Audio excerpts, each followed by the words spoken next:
What's up, good people? I'm Just Major. You saw the title. You liked it, and Marjorie. We're here to talk about it. Fed rate cuts. Income. Can it happen? Will it happen? Let's check it out. Well, markets are bracing for a week full of inflation data ahead of next week's Fed decision. A September cut is just about fully priced in. Our next guest says the Fed should not only cut this month, but 2 more times this year. That could trigger. Wow. This month, and the Fed rates, or the decision rather, comes up Wednesday, and 2 more times this year. We'll see. Gains for the market. Joining us now is Anastasia Amoroso. She's the chief investment strategist for private wealth at Partners Group. Anastasia, you think next week's Fed rate cut is in the bag because of labor market weakness? I'd also like to point out the New York Fed's survey today that showed the lowest ever confidence from workers they could find another job if they lose this one. Does that lowest rate ever for employment confidence?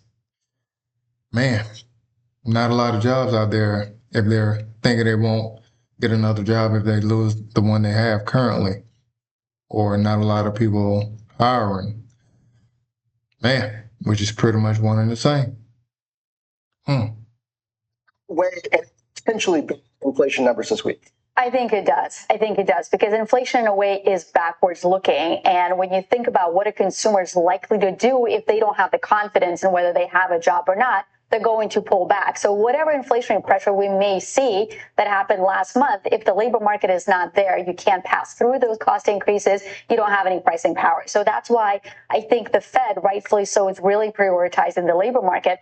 John, and you mentioned one data point. We can cite so many more that tell us that the labor market weakness is really sort of becoming pervasive. You know, we saw it in payrolls report. We saw it in the breadth or the lack of breadth in terms of job creation. We see that people look at the number of job openings, and there are now fewer job openings and the people unemployed. So it's really sort of everywhere. So that's why I think it's so critical for the Fed to deliver not just one rate cut, but several, because 25 basis points is not going to put a floor into this labor market. 75 or 100, that's another story. What about that arguably 75 or 100 basis points? Man, I haven't paid a lot of attention to Fed rate cuts over the years, but yeah, I don't remember them doing 75 to 100 basis points at one time. Maybe if they do a couple of more throughout the rest of the year, 25 here, 25 there, then another 25 maybe, but wow. Okay, we'll see. Inflationary scenario where consumer demand slacks off quickly heading into Q4, though. Wholesale prices paid still high from tariffs. Retailers have to sacrifice profit margins and discount. Why is that good for stocks heading into 26? Right. I mean, I do think if the Fed is successful at sort of putting a floor under this economy, and you still have corporate earnings that are coming off really robustly. We just had, I think, third or fourth consecutive double-digit earnings growth for corporations. You know, and active profit margins have not pulled back all that much. So I think corporates are able to maybe shift the supply chains, pass through some of the increases. They're able to sort of maneuver. And so if on top of that, you preserve the consumer by ensuring that the rate cuts in the market, I think all of that puts us into a positive space for you. So just to go back to what Rick Santelli was saying, especially with some of the data we're getting later this week, do you think near term sub 4% on the 10-year Treasury possible? Yes, if the economy continues to weaken. I mean, there's really two things that the market really worried about. The first, they worried about the fiscal debt and the unsustainability of the debt. But what the market has really come to realize is the tariff revenue, which is hundreds of billions of dollars that we're likely to collect in tariff revenue, that's really an. Yeah, so she's right. Based on the research that I've done, as a matter of fact, I just did a video on it a couple of days ago. You guys can check that video out on tariff revenue. It is, as of September this year, I think it's right at like $159.7 billion. So yeah. offset to the increase in budget deficit that we've seen, for example, from the tax bill. So that's the one thing that's sort of helping keep the lid on the 10-year Treasury. The other one, a couple of weeks ago, maybe even last week, the market's worried about Fed independence.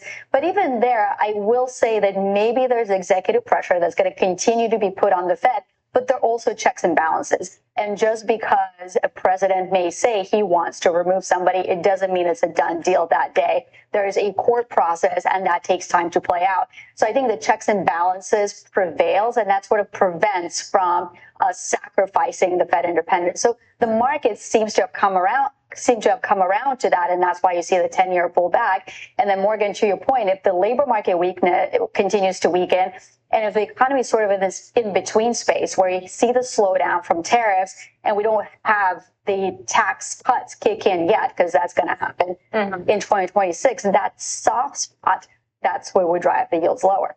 Goldman out today saying small caps are going to play catch up here. Do you buy there? Do you buy somewhere else, especially if you think the Fed is going to start cutting on a regular basis? Yeah, look, of course, it makes sense that small caps would be the trade that is most levered to rate cuts because they do have quite a lot of floating rate leverage. And of course, that makes sense, but it's not the highest quality trade. All right. Well, we're going to stop it right there. Fed cuts coming up on Wednesday. We'll see how it goes. How many points they're going to cut it by? Is it going to be 25, 50, 75, 100? I doubt 100, but we'll see. That's going to be it for today, man. Y'all have a good one. I'm Just Major. 3 million subscribers. Loading.